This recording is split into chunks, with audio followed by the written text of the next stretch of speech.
Urdu channel ادبی نشمن میں آپ کا استقبال ہے۔ آئیے آپ کو ادبی نشمن میں سلیم احمد صاحب کا مضمون علامہ اقبال، ان کی اجواز اور عطیہ فیضی۔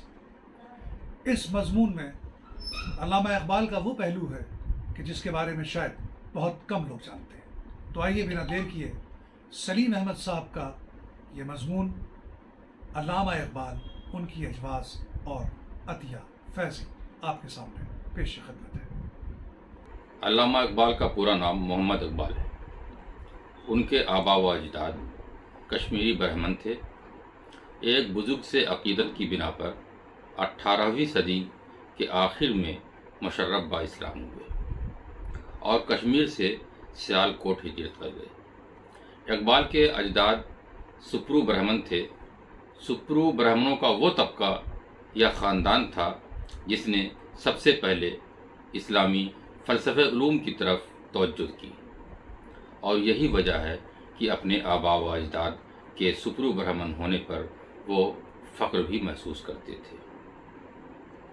آپ کی تعلیم و تربیت میں آپ کے والد نور محمد عرف میاں جی کا کلیدی رول رہا ہے، جبکہ دوسرا نام اقبال کی والدہ محترمہ اماں بی بی کا ہے۔ اقبال کے قلب و ذہن پر اپنی والدہ کی تربیت اور اخلاق کا گہرا اثر تھا۔ 1914 میں والدہ کے انتقال پر اقبال کو گہرا صدمہ پہنچا۔ نتیجے میں بانگ درا میں شامل ان کی لافانی نظم والدہ مرحومہ کی یاد میں وجود میں آئی۔ والدین کے انتقال کے بعد ان کے بڑے بھائی عطا محمد نے آپ کی تعلیم و تربیت اور اخراجات کی ذمہ داری لی۔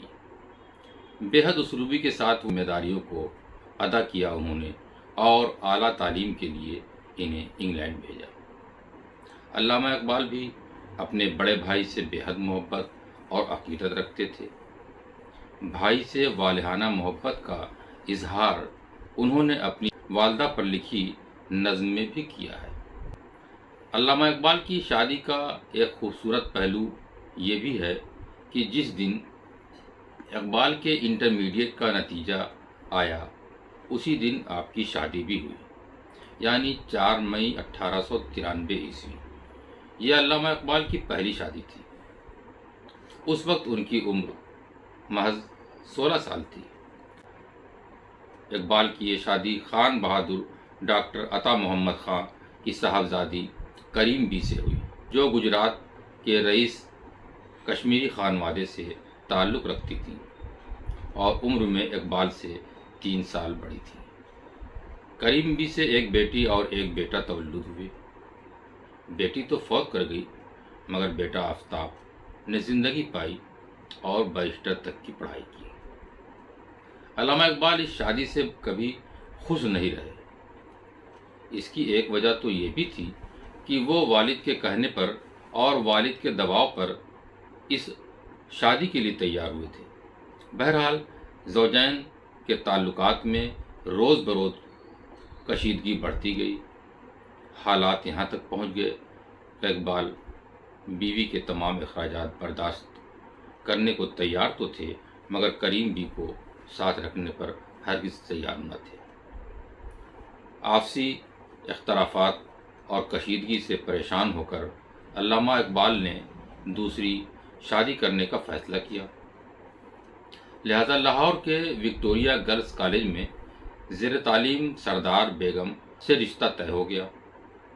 بڑے بھائی شیخ عطا محمد اور عزیز و قریب کی موجودگی میں نکاح پڑھا دیا گیا، مگر رخصتی نہیں ہوئی۔ اس دوران علامہ کے ساتھ جو معاملہ پیش آیا اس سے وہ بے حد پش و پیش میں پڑ گئے۔ ہوا یہ کہ نکاح کے بعد سے اقبال کے پاس گمنام خطوط آنے شروع ہو گئے، جس میں سردار بیگم پر بدچلنی اور دیگر الزام عائد ہوتے۔ علامہ کشمکش میں مبتلا ہو گئے۔ ایک تو وہ پہلے سے ہی پہلی بیوی سے خوش نہیں تھے، اور اوپر سے دوسری شادی جو کہ اس پر اس طرح کے الزام تراشی سے، لہٰذا وہ ذہنی طور پر پریشان رہنے لگے۔ علامہ نے بھی ان الزامات پر بغیر کسی تحقیق کے بھروسہ کر لیا۔ 3 سال تک معاملہ ایسے ہی چلتا رہا۔ 3 سال کے بعد آپ کے ایک دوست نے لدھیانہ کی ایک لڑکی کے رشتے کی تجویز رکھی۔ یہ لڑکی، جس کا نام مختاری بیگم تھا، کشمیری گھرانے سے تعلق رکھتی تھی۔ رشتہ طے ہو گیا اور عزیز و قارب کی موجودگی میں تیزی سے شادی بھی تکمیل کو پہنچ گئی۔ مختاری بیگم جب لدھیانہ سے لاہور آئیں تو پہلی بیوی کریم بھی، جو گجرات سے تعلق رکھتی تھیں اور میکے میں ہی رہ رہی تھیں، وہ بھی لاہور پہنچ گئیں اور کچھ دنوں تک علامہ کے ساتھ رہی بھی۔ ادھر سردار بیگم کی طرف سے بات چیت کا سلسلہ شروع ہوا تو علامہ اقبال نے گمنام خطوط کی تحقیق کی تو معلوم ہوا کہ کسی شخص نے ذاتی حسد کی بنا پر یہ کام کیا تھا تاکہ شادی نہ ہونے پائے۔ جب سچائی سامنے آئی اور علامہ حقائق سے واقف ہوئے تو سردار بیگم نے علامہ کو خط لکھا، جس میں انہوں نے اس بات پر بے حد افسوس ظاہر کیا کہ میرے اوپر جو بہتان لگایا گیا، آپ نے بغیر کسی تصدیق کے یقین کر لیا۔ دوسرے، میرا نکاح آپ سے ہوا ہے، لہذا دوسرے نکاح کا میں تصور بھی نہیں کر سکتا۔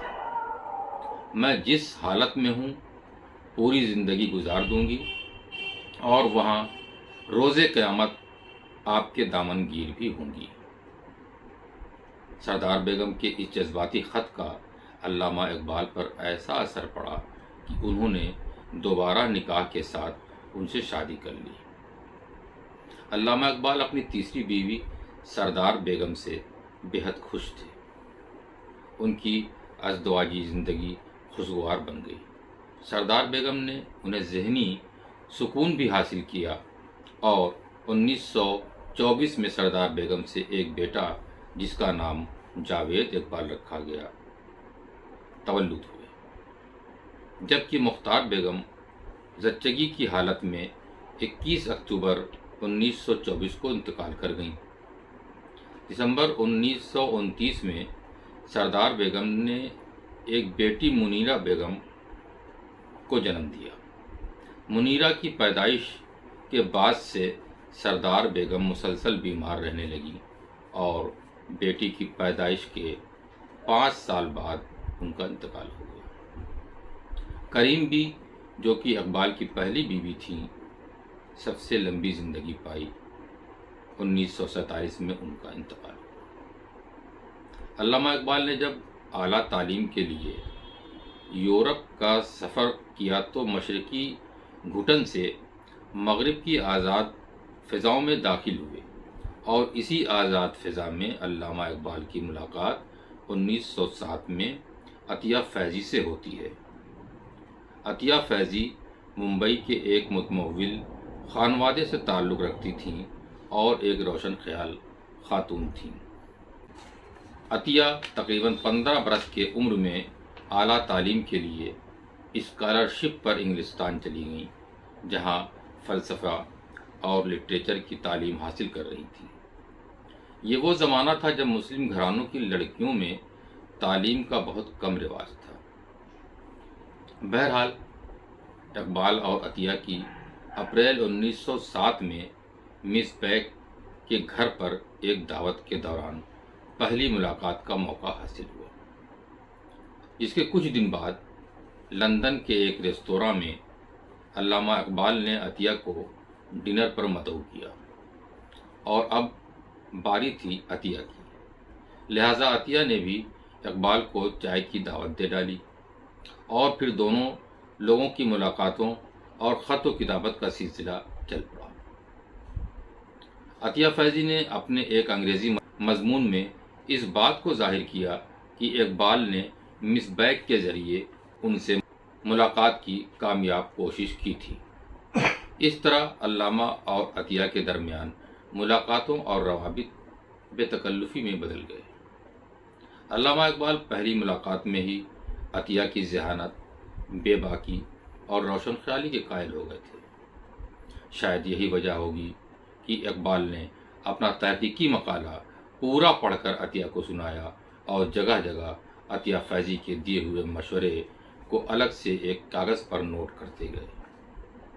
بہرحال عطیہ فیضی اور اقبال کے درمیان خط و کتابت کا سلسلہ اس وقت منقطع ہوا جب 1912 میں عطیہ نے سیموئل راہمین سے شادی کر لی۔